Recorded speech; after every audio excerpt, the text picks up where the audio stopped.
কিয়ামতের দিন একজন মানুষ জাহান্নামের আগুনের কিনারায় দাঁড়িয়ে কাঁপছে। ঠিক তখনই একটা উজ্জ্বল আলো এসে তাকে আগুন থেকে দূরে ঠেলে দিল। এই মানুষটি দুনিয়ায় খুব গরিব ছিল, কিন্তু তার হৃদয় ছিল নরম। একদিন রাস্তায় সে একজন ক্ষুধার্ত বৃদ্ধকে দেখতে পেল।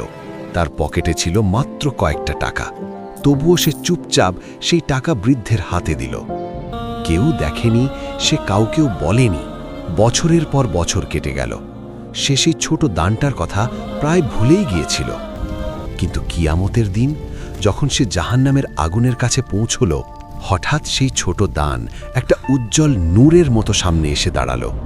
ফেরেশতা বলল, এই গোপন দান আজ তোমাকে আগুন থেকে বাঁচাচ্ছে। মনে রেখো, তুমি যে ভালো কাজটা শুধু আল্লাহর জন্য লুকিয়ে করো, সেটাই হয়তো একদিন তোমার জান্নাতের পথ খুলে দেবে।